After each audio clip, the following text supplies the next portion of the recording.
Alors, abonné na biso tout, nyonso bazuli bakuya kolanda biso, bonsoir, bonjour, ezo dépendre na ngonga obino bozu biso, pour topesa bino actualité politique, to information, oyo maemazo le na République démocratique du Congo. Avant nous, na banda totokota na ba news na biso ya lelo, pensez nanga ezo kende vraiment na famille ya juge Yani, juge Raphaël oyo atikaki biso en plein procès il y a 100 jours parce que bitumba ezalaki makasi, assassiné, empoisonné, tué par les ennemis de l'état de droit, par les sorciers. Il y a FCC na bandoki ya INC. Donc hommage nanga ezo kende tout droit na nini na papa Raphaël oyo atikaki biso vraiment inkononga nazobenga pena juge ya liboso fo batongela monument na histoire ya état de droit na République démocratique du Congo. J'espère que mokonzi ozolanda ngai.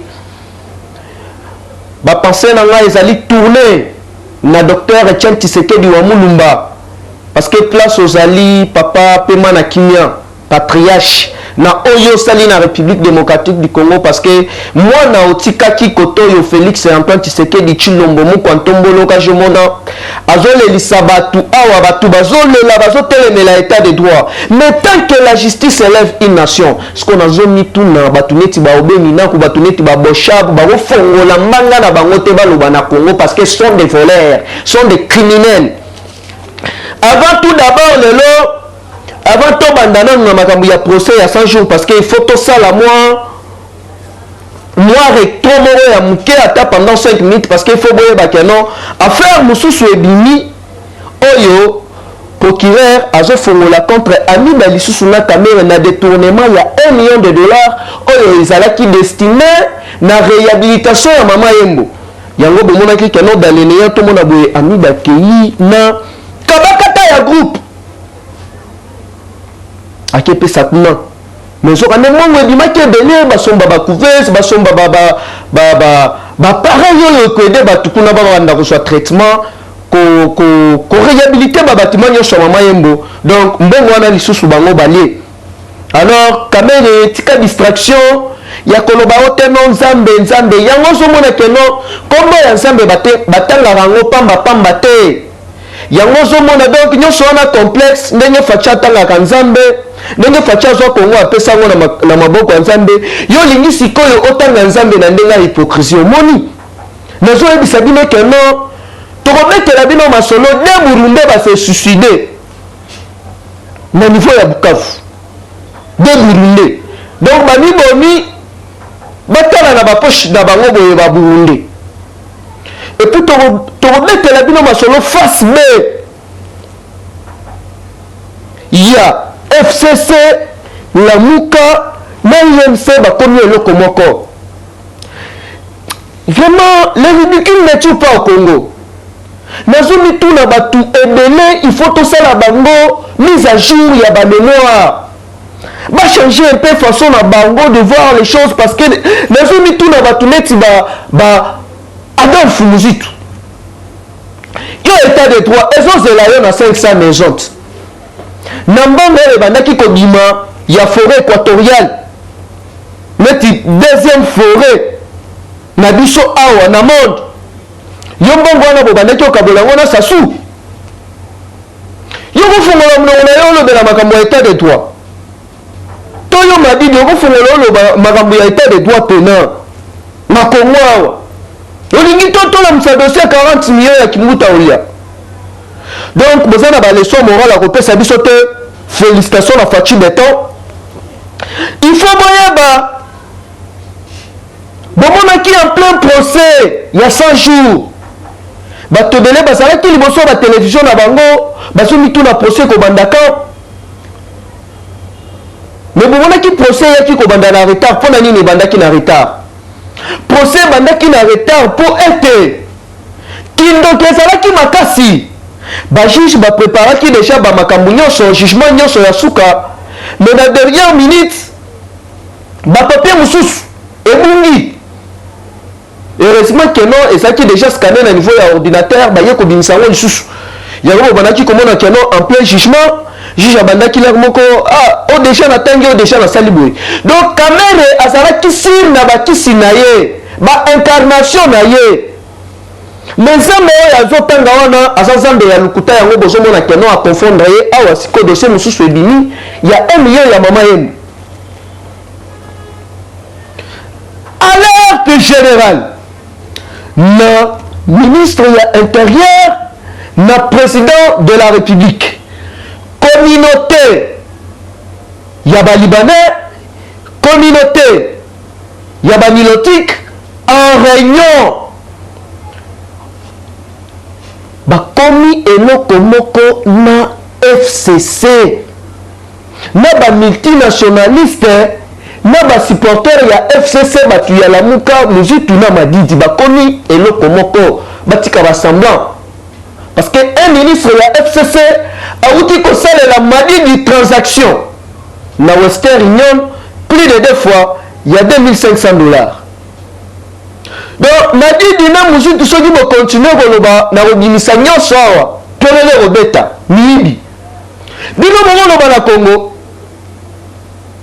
baza eloko moko plan nini oyo bapreparaki bango tout ensemble na collège na bango ya Olive Lembe l'air bakondamne Kamere boyebi bien l'air akosamba Kamere alingaki apolitiser affaire ekoma politique alingaki akotisa tribalisme na curisme ye oyo azalaka nango ya banilotique otene nazomona neti procès ekoma neti ya bakasaya na bakivusien te papa tika distraction okoma na plâtre ya mama na yo okoma te etali biso kutu te toza kuna te tu es un voleur miyibi alors eloko wana nazoyebisa bino keno Olive oyo nazomettre en garde bande de criminels nyonso ya FCC na bandoki tout ya INC d'abord son excellence Félix Antoine Tshisekedi Tshilombo tous les ministres wana oteno batu ya INC na présidence tcha bango musika parce que Kamere aza na bango en communication bakoya kosala lisusu mabe koleka ils sont capables de tout po baboni keno robinet na bango babandaki koyiba mbongo ekangami bango tout na présidence kuna balongwa et puis tout le ministre ya INC zala na bango mayele fachi lisolo de l'été makambo ya boulot conférence conseil des ministres musika et puis Kamere il faut remettre rien à l'écoute na prison kuna parce que plan moko ya mabe ezo se préparame entre balibanais INC les nilotiques mpona koya kobuka prison si ya moyen ya kolongola Kamere kobwaka ye na angenga kobwaka ye kote mosusu akende kosala boloko bosala yango parce que ezali trop dangereux ou soit kosala boloko moko boye topesi yango kaka tosali prison moko boye topesi yango kombo état de droit oyo kozala na badorde na biso oyo ya sika bazogarde yango donc tous les voleurs donc baobemi na kunyo solaire baokangama babosha bango tout bajanete zonanu degré zowe mpe awa azobima oteno azalaka licencie na IEC otangela IEC yango wapi bino mpena bozanga sonia donc kote bino bobanda eketanga bozala na bana classe te bomoni bino nzete oyo bomatelaki oyo nabengi RDC nde nzete bokokitela tout oyo bino boyiba awa na Congo yo zowe yo Janette yo Kabila ekotikala yo minaku okei na bano na yo kuna ya busoba na parlement minaku yo ozalaki parmi bamagistrat incompétent oyo barevoka epai ya Laurent Désiré Kabila à l'époque yo sakata soki sakata ozalaka doyen chargé ya enseignement na campus balongola yo babengana yo ki doyen wana mpona nini koteka barelevé de cote na G3 na science politique les médiocres les voleurs ozoya olali okamati oteno projet de loi bokomi agité sikoyo nazoyebisa bino eloko moko loo bokotisi kuna moto apomilgara yango eza chef de l'état est-ce que mituna bino ezosala yango wana vraiment changement de mentalité oyo faci a initié bato ebele faut kosala bango ba mise à jour. Donc ma mémoire na bango ezali courte.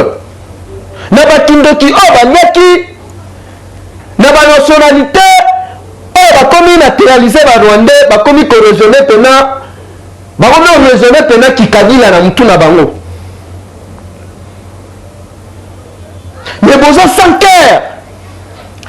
Sikoyo omoni ndenge tozala bino awa bana 26 province nyonso, bana Machipisha, bana Este Mobimba, bana ya Kasai, bana ya Bandundu, bana ya Équateur, bana ba Congo, biso tu sikoyo na minute oyo tozala osage mpona kotelemela la Kabylie.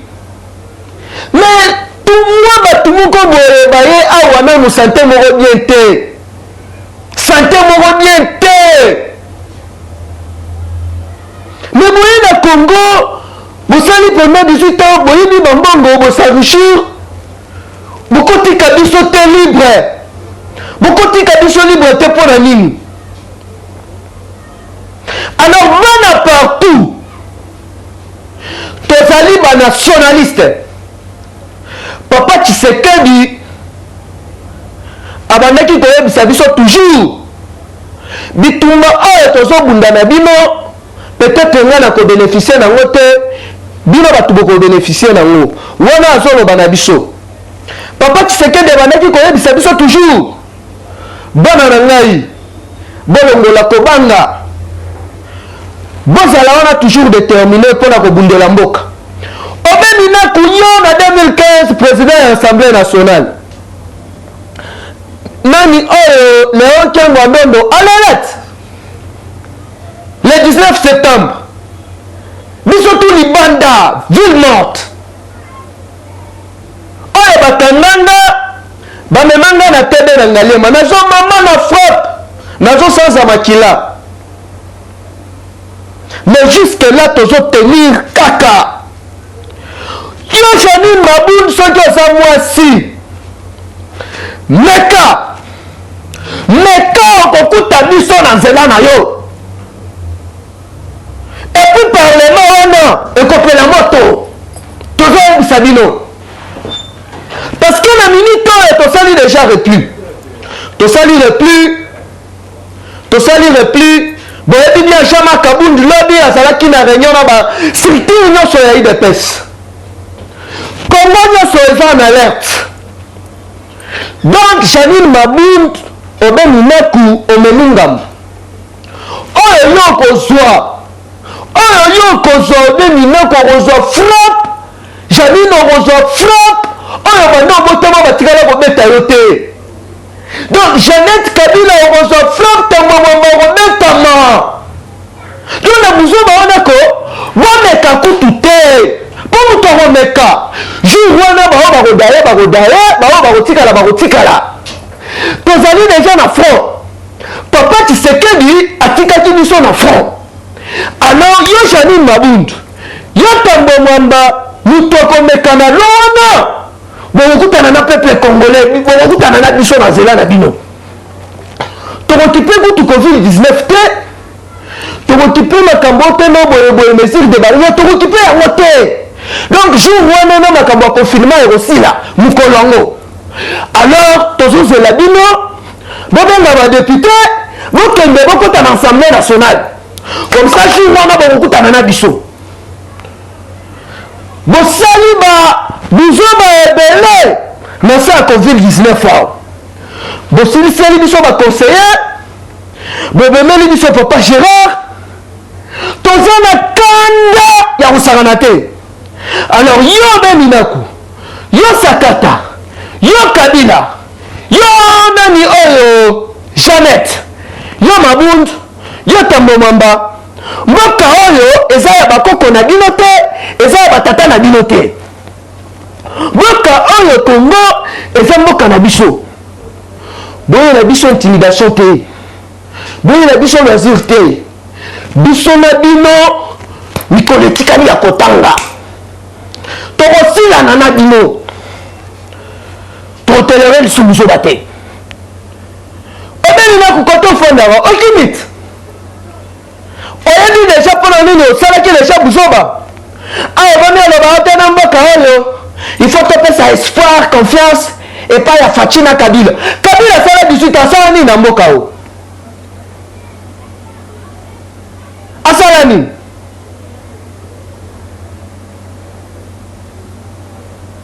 bino pena série novelas ya 100 jours bia esili awa sikoyo biso na bino tokoti na oyo babengi 24 chrono Jack Bauer ebandi awa lumbe sikoyo arrestation ya Tambwe Mwamba, arrestation ya Albert Yuma, arrestation ya Janine Mabound, arrestation ya Kabila Jeannette Nazowe. Bon s'entendre déjà na arrestation na bino ndenge bozana bokobika te. Congo eza biso bana Congo. Donc bozana droit ya koyeba biso ba bisala sala te na lelo tozo ebisa bino bomeka. Yo Janine yo meka. Donc tu comprendre déjà chez la bino. Bon, vous voulez biso toza na distraction, mais biso toza na distraction te. Biso toza toujours aux aguets. Mais mukolo oyo bino bokomeka, na joye bisa bino ke non moi ekotelema. Yo anani yo nemi milani. To hôtel misela bino moi. Bokoni acheter. To koni déjà na toza déjà na tozo ke le 7e mois, encore 2 mois. Pour mandat, il y a un juge na cour constitutionnelle et ça la ligne ici là, Facha nommé un juge Asika. Beaucoup ont acheté. Bah ennemi a état de droit. Boula ni no Kabila kanga mutuke non aïba. Beaucoup peut ça Fachi merci te. Pour la première fois dans l'histoire, il y a RDC va 35 millions qui déjà ils ont dit. Na qu'est-ce à l'état? Et ça le mawat. Bah bocha ba iba ba mbongo ba sinela ba iba ba là. Yo même na koyiba mbongo ya oyo nani oyo ya monaseni po bato moko bokoloba te bokofongola mbanga na bino boloba na biso te bolobela biso nini bokoyeba sikoyo banani baza bavrai congolais bino bozobunda mpona baintere na bino moko personnel bandi na bino nyonso ndenge bozana na FCC mutu oyo aza muyidi te aza kuna te bino nyonso boza banyiyidi obandi na mandefu okiti na mwasi na ye okiti na Jeannette Zoé baneni nyonso baboshab tous dévoleur bino nyonso tu boza banyiyidi alors tant que boyebi ke no boyebi bambongo bobomi moka bokomi koluka kote nini bokomatama Célestin tout n'a pas semé tout on va majorité on a yangote majorité à solo et ça dit au peuple congolais parce que ceux qui sont mon biso le nom Fachi a na pouvoir biso il est pas na pouvoir en même temps dans opposition parce que opposition est athée tout ce monde là basa bande qu'on a biso ba congolais te ba congolais te baza na banationalité moko ya bibamba ya madofolo banationalité moko bakangisa oyo bazongo na makasi bino mo bakongole yawa biso toyebi bino na Congo awa sikoyo bokomprendre ke no mokolo ya procès wana labo ya Olive labo ya FCC labo ya Lamuka bango babandaki kosantondre ke no bakotika kamere comme ça bana bakezaki mascara là ba condamné Kamere yango bomoni balansaki ba vidéo wana pona ko créer révolution entre les Kasaïens na bande qu'on a biso ya est ba vidéo na bomona kezo circuler ezali na Congo te eza na Kampala na incendie essence moko salema ba vidéo mususu wana ya Bukavu eza ba incendie moko ya kala et non batumbi bakasayen et ça que l'on comment bien préparé et pas ya Olive na ba supporter ya FCC batu ya Lamuka na ba bango moko batu ya INC ba créer guerre pour ba esa la neti e fuli Kamere Burundi. Et créé. Mais non, carte Nabino et ça par terre. Parce que c'est de l'école de l'Académie. Bango c'est comme ça. Partout, Ozun Domila Yumbi a créé confusion. Après, Batomba Dundu Bango na Bango, Bakomi Koboma na Bango na Bango. Bonjour, la mini, quand nous sommes de frères. Ok, Baboshab a na Kasa Yao. Confusion totale. Na mwe Kapuna. Oh, Bakuba Yaboy. Na Bangende, Bachilele, Koyoka Nezate. Oh, basali soki babukambola soki banini. Nous sommes de la haine, division et donc politiquement quand il y a rancune na ba division ya koboma na kotiela batu ba poison, kotinda batu ba boma batu. C'est ça votre politique. Na tribalisme. Tokongo ya ni eteke toza biso nyonso ba congolais, toza na carte d'électeur moko. Tozo défendre biso nyonso même cause. Mais vous êtes des insensés. Beaucoup font la mno na bino le matin. Yanga bakomi wala seni bino babule bakoza seni boyebi que non en 2023 bokozala na discours te bokoyebi ça peuple congolais nini parce que parlement yango wana rien du tout bozosala kuna bozo continuer kaka na koluka ba propre intérêt na bino bobomi jeunesse nyonso par terre nyonso wana mpona nini babanda kolanda bino na nsima politique ajala elokolelela bino mais fachi aye la politique oya keno mwana nyonso ya Congo mwana nyonso ya RDC a se retrouver bino bozo mona ngo mabe pourquoi donc politique ce qui otali FCC politique na bango ezaki division ezalaki tribalisme ozui awa na F kuna baseme trouble entre ba emana balendu komoma na bango nyonso wana c'est la Kabylie politique na bango oyo ya Rwanda ya batuti na bautu ya bakuboyoka na ezali te yango politique o Kabila yela biso na Congo mais il faut yeba ochango na mutu na yo keno ti oyaka na ba vesta gayar ya ballon oyo somba basombela yo na gambela na ba sapatu moko on dirait charo il faut yeba keno ndenge mataki Zeto Matelaki, Yango Rokitela. Et puis vous, nos frères congolais, oyo bozolanda tipu wana na sima. Bino ba Rwandais bokomi komi benga oteno boza ba congolais, boye ba keno Congo tozali déjà likolo, makila ya fumu Kimbangu, makila ya Kimpanvita, makila ya Papa Tshisekedi wa Mulumba ekoganga. Alors, on mina kuyo on déménager te yeba que non RDC mobimba peuple congolais tout ça déjà en alerte. On yo luki okosil sayango. Wana ya liboso. Nazoke bisa Olive yo tala ndengo zalaki tala ndengo koma. Santé na yo. Okomi ko instrumentaliser mwana moko ya musala abanda ko créer lisusu confusion entre les Congo et les Kassaïens.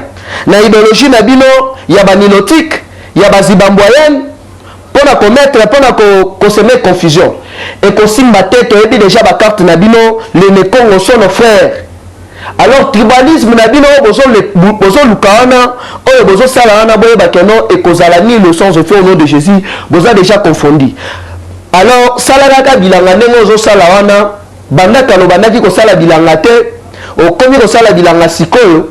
D'abord, Eza ka moi idée à moi bien parce que John Ayo Karamingi tazo que laisser payer. Tout le monde a place pour qui là. La justice suisse ba foundi les sous société ba bengi bien Glencore. Albert Yuma Kabila Moïse Katumbi bango tuna kati. Ba kwala donc ba détourna 6 milliards de dollars américains. Na so ebisa bino que non audit ezobanda. Bobanga te oba nomenga mandataire kende remise reprise ezalité parce que nazo de la makambo ba mandataire tikanga na mettre en garde Clément Kwete ministre ya portefeuille nazo ebate batu oyo tala Clément Kwete yo mutoyana yo na FCC za Bochab tu es de l'école de Bochab na territoire ya Mweka bosala rien bocréa tribalisme, bocréa oh bokokaki kocréer kuna confusion na mitu ya bagene, combrier jeunesse. Osala rien. Mais lelo ozo bloqué ba ordonnance ya chef de l'État, plus précisément ya ba mandataire ya IDPS. Clément Kwete, chef de l'État, tel Clément Kwete a bloqué ba mandataire otaki konomé sika awa raison nini au Covid-19. Clément Kwete topesi yo lelo tozali lundi ti vendredi banda déjà ko signer yango. Soki o signé te Clément Kwete tokoya ti na ministère na yo okoyeba biso. Balazo mituna pena batu oyo il faut pena koformante bongo na bango kolongola pena ibe wana ya kiwande wana kolongola ngo taba Clément Kwete mususu.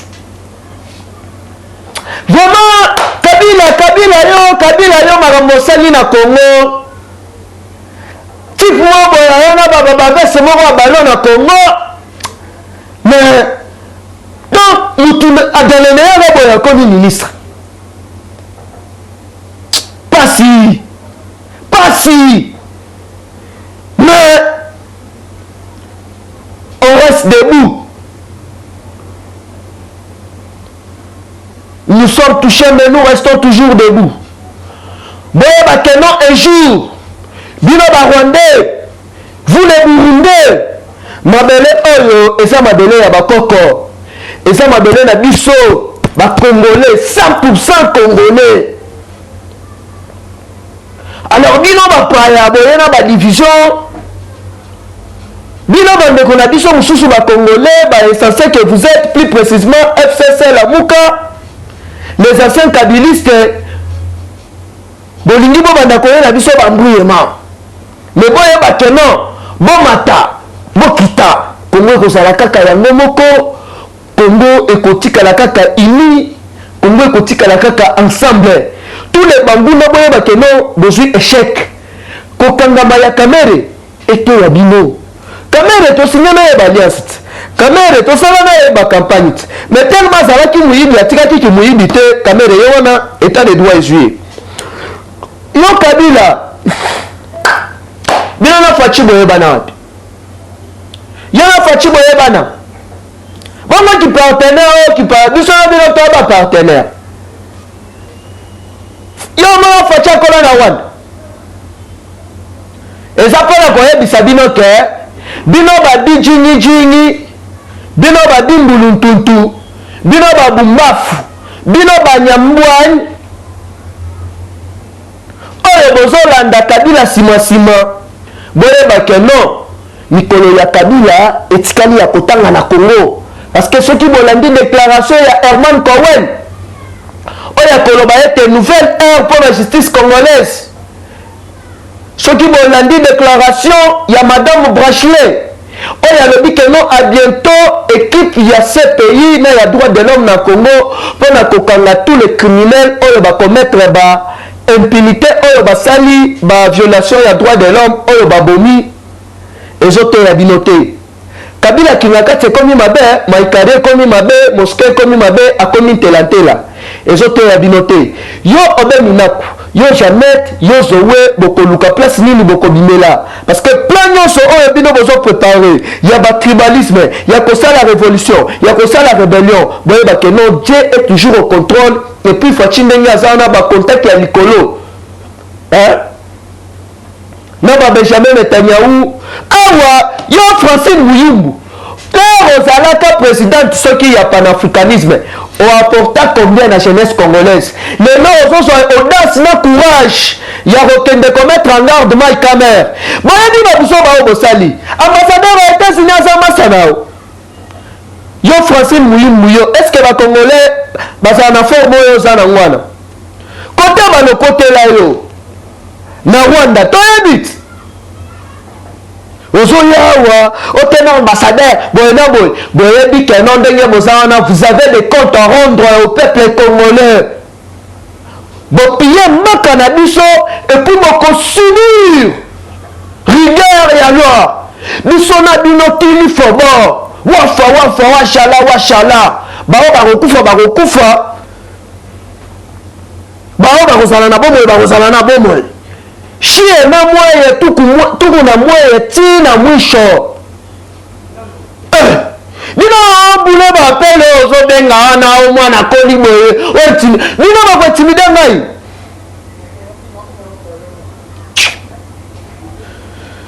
bichwa yenu abitumike bia hapana mwebote bale bichwa byenu muwa majini.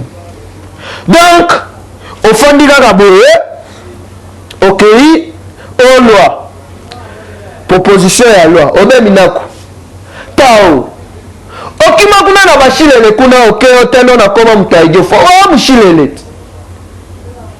les insensés balongola yo epa Kabila pona incompétence ara révoquée à l'époque ya Laurent Désiré yo sakata soki sakata babengana na campus kuna pona trafic ya ba relevé des côtes siko bazo nini oyo la biso teno makambo nyonso ya justice oyo Célestin Tunda akasenda bandoko zango nete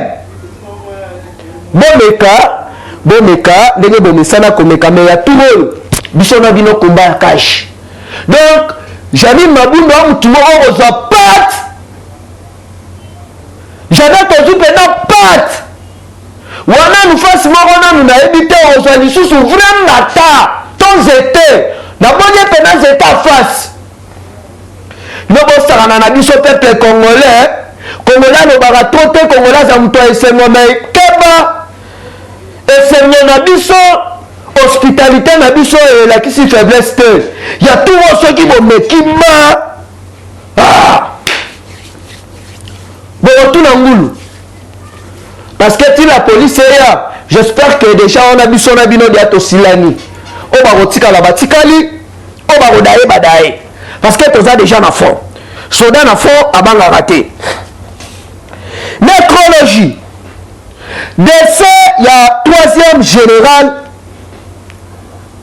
oyo akufi lisusu toujours chargé ya opération Papa Hérode Mbuz Saluseka atiki biso mokolo ya dimanche.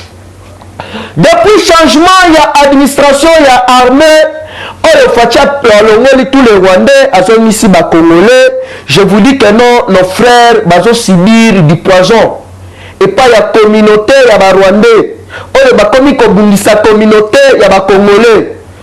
Donc bazo boma bango na ba poison awa général chargé des opérations autaki kokufa mususu autaki kokufa Papa Sylvain lelo sikoyo touti kobundisa lisusu Hérode Mbunza Suluseke commandant en second des opérations militaires de la 14e région militaire à Tikakibiso dimanche.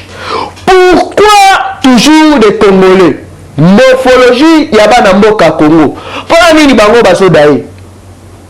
Peut-être Kabila ba plan to asalaki il y a des vidéos Congo ba Congolais oyo Kabila abomina kingakati oyo bandaki kozwa abwaki zokande ba drone bachelaki déjà de 2015 kino 2018 bazali plus de 25 000 Congolais. Alors imaginez-vous que non, il y a de nos amis na campus on va la enlever beaucoup de nos combattants tiwe nyonso wana Kabila ke na bango na kingakati babwaki ba image ezali boye ba keno Kabila okobika te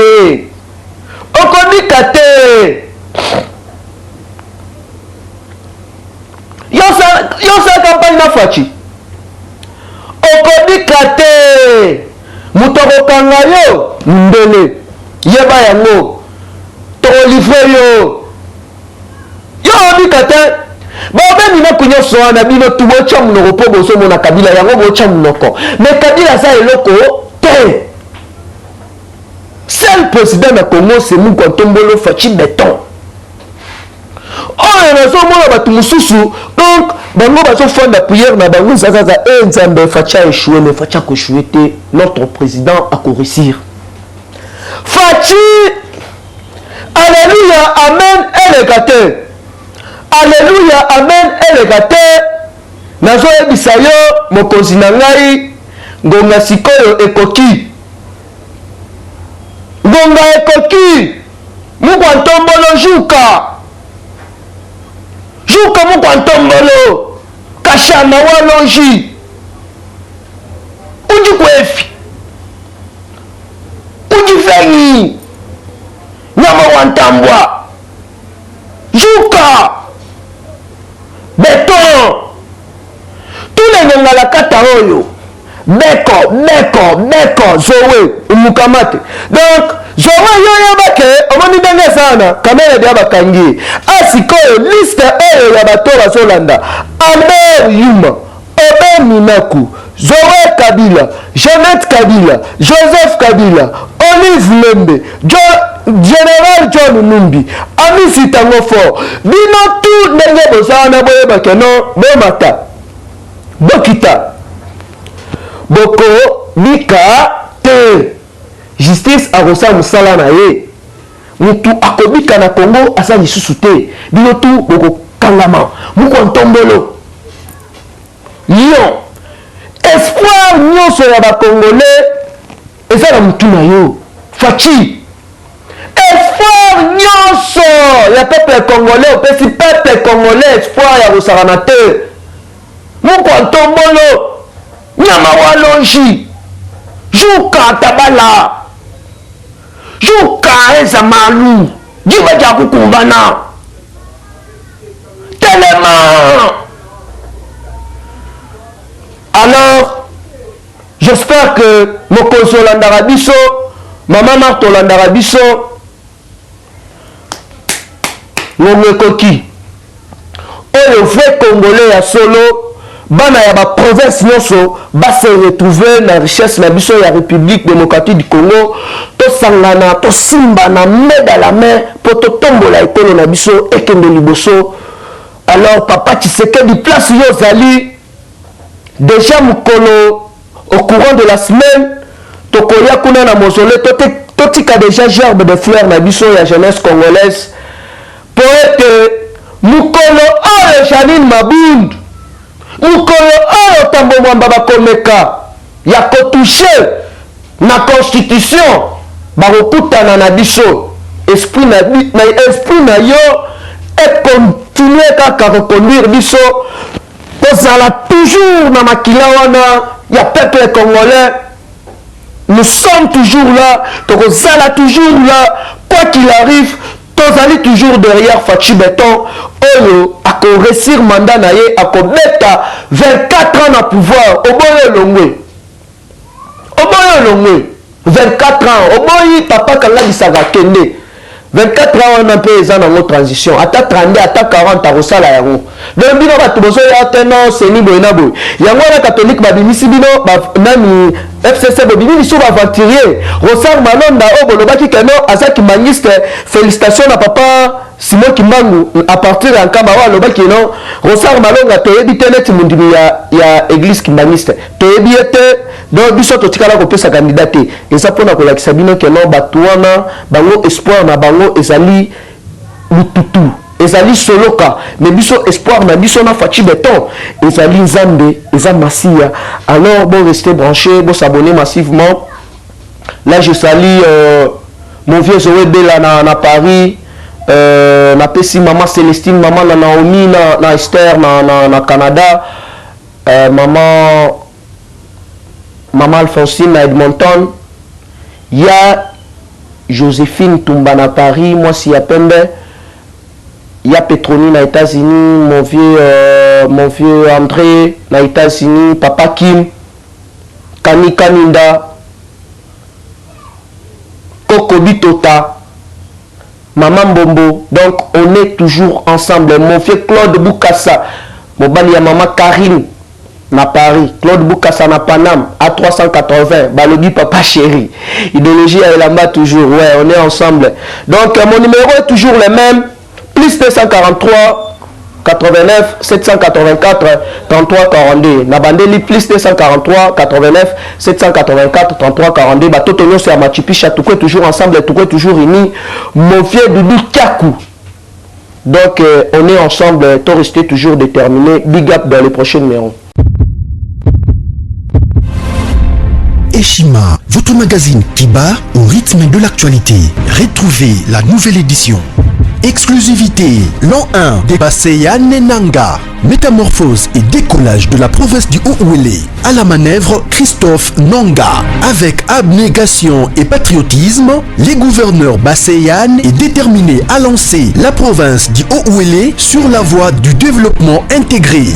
Interview, prise en charge des malades, la maîtrise de la propagation du coronavirus. Docteur Eteni répond à toutes les questions. Économie, la baisse des prix, les combats permanents d'Acacia, Bandoubola. Dossier Eshima, mécanisme national des suivis historiques et réalisations. Focus, Sele Yalagouli propose des nouveaux paradigmes de développement indispensables à la relance de l'économie. Nation, championne du social, Agnès Mouad Nawej et la CNSS offrent $1 million dans la lutte contre la pandémie Covid-19. Moussa Mondo sensibilise et prend en charge des personnes vulnérables. Parité, Olive Lembe Kabila, modèle de générosité et d'entrepreneuriat féminin.